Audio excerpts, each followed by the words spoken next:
And so she went to get water in a bucket, came back to the room and poured it all on Nosa, who jumped up from the bed, shivering like a foal drenched in the rain many years ago in the village of Uzan lived a young, vibrant man named Nosa. He was the only son of his parents who were late and had an elder sister who was already married. Nosa lived alone and managed a small business in the market, which was doing well for its level. He was a focused and principled man who had high family values, unlike most young men of his age. Nosa had no woman in his life and was just waiting for the right time to see the right woman he would get married to. His elder sister, S, had started to disturb him to get a good woman to marry, but Nosa would always give the excuse of not having met a woman who captures his heart. The kind of women he had been seeing were the regular kinds who were just roaming about in the village, looking for a man to hang their problems on. Nosa wanted to get married to a woman with vision and values, a woman he could invest in and push to attain higher feats. He was willing to wait for as long as it would take for him to get his desire. Nosa was at his shop one evening when a young lady dressed in a white nurse attire came in to buy a pack of juice. Nosa could not help but get carried away as soon as he saw her. This was his first time seeing her, and something about her intrigued him. He gave her the juice, she paid, and left without him saying anything to her. But deep down, Nosa knew that he had to see her again and talk to her if possible. Every day, Nosa would come to his shop very early and close late at night, waiting to see if the young lady would come again to buy something. But days passed, and he did not see her, until one morning when he caught a glimpse of her outside. He rushed out immediately and saw her walking past his shop. He called out to her and asked for an audience with her. The lady turned and went into his shop. Nosa then introduced himself to the young lady, whose name was Adesua. He extended a hand of friendship to her, and they exchanged contact before she left. Nosa was overjoyed that day. He was more than sure that she was the woman he had been waiting for. With just 10 minutes of conversation, he had been able to deduce that Adesua was not only beautiful, but also smart, focused, and highly principled. He was glad that he had not been in a hurry, and ended up with one of those other village girls. Nosa would call Adesua on the phone every day, and they soon became really good friends. One day, Adesua was in her room, talking and smiling with Nosa on the phone, unknown to her that her mother had been standing at the door all along, watching her. Her mother had noticed that her daughter had recently started talking for long hours over the phone, and even though she knew that it most definitely would be a man, she still needed to be sure and set her straight on time before she made a mistake. After she finished with the call, her mother called her out. "I noticed you now spend time on the phone unlike before. Who have you been talking to?" Adesua smiled and told her that it was a friend. Her mother drew closer and then asked, "A friend? Do I know this friend? Tell me more about this friend of yours." Adesua then explained, "His name is Nosa. He owns a shop at the market, and we have just been talking, that's all." Her mother asked again, "He owns a shop? Like a kiosk or a very big shop? You know why I'm asking. I hope you won't bring one poor man home one day after I have spent all my money training you in nursing school. I sent you there to set you up for a wealthy husband, not some village trader." Adesua was shocked at her mother's words. "Mother, why would you talk like that? We are just friends, and I'm not even concerned about the wealth of a man. I want a kind and principled man. That is the most important thing." Her mother shook her head at her daughter. "You don't know anything. The same kind and principle your father was doing that made me marry him. Now look at me. Where am I today? He left me with you and no money to look after you with. So you want to end up like me? No, I won't let that happen. In fact, tell that friend of yours that I want to see him. I need to see him and know if he's worthy of being with my daughter at all before it becomes late."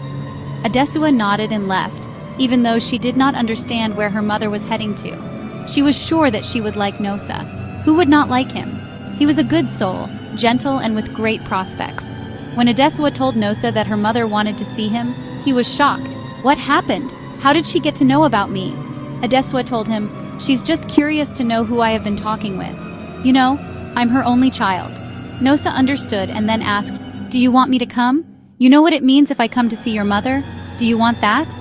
Adesua thought for a while before saying, "I have known you for a while, so I'm not ashamed of bringing you to my mother. And I don't want to give my mother the impression that I'm hiding you. She might then start to suspect that I'm doing something bad, so it's fine.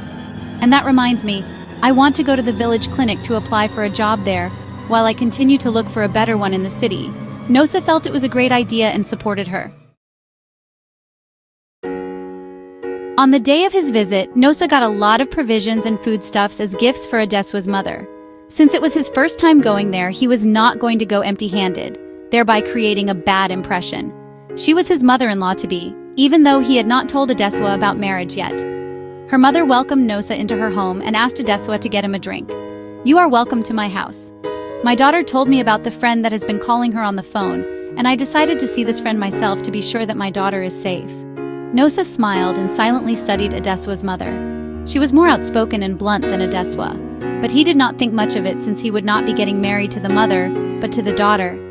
Just before he left, he gave her the gift he brought for her, plus some money he put inside an envelope. Her mother was impressed, and when Nosa left, she called Adeswa. "Nosa is a cool-headed man from what I observed, and judging by what he brought for me, he's not doing too badly, even though it can be better.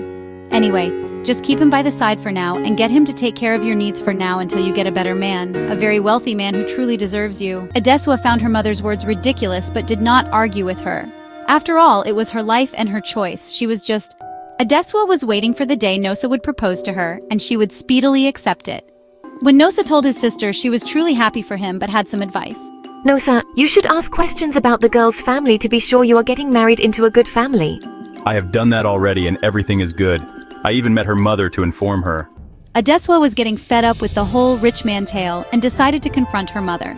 Mother, this is my life, and I know what is good for me. I will marry Nosa and no one will stop me. If you don't want to give your blessings, I will go to my uncle to support me. But I must marry Nosa, she said, and immediately left for her uncle's house. Fortunately for her, her uncle gave his consent. You have my blessing, Adeswa. She took Nosa to meet him, and Adeswa's mother had no choice than to... The day finally arrived, and Adeswa and Nosa stood side by side, ready to begin their journey together. a better man. The marriage was done, and at this moment, all my dreams seemed to come true. And she moved in with me. She was my everything. The two were inseparable, their love growing stronger with each passing day. As they settled into their new life, Adeswa and Nosa found a rhythm that worked for them.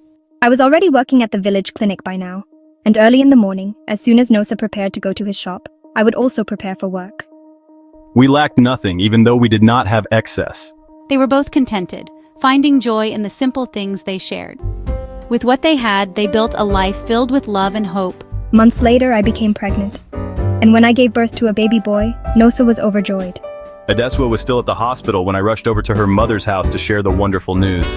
Their family grew, and with it, their happiness multiplied, marking the beginning of a new chapter in their lives. Adeswa just gave birth to a baby boy. Really? That's great news. Congratulations to you. She's still at the hospital. I just came to inform you so that you can come help her. You know, we are both young and have not experienced this before. Oh, that's true. Anyway, there is always a first time, so you both will learn. Mother, please, Adeswa needs you. She asked me to come bring you. Adeswa asked you to come bring me, and you came. So, you don't know that you're supposed to come with yams and a cock? You did not even bring a car. You expect me to travel with you? You are not ready. Now, when you're ready for me to come, let me know. Nosa was disappointed, but he immediately rushed out to get the items and hired a cab to come get Adeswa's mother before she accepted. They heard a knock on the door with loud voices outside.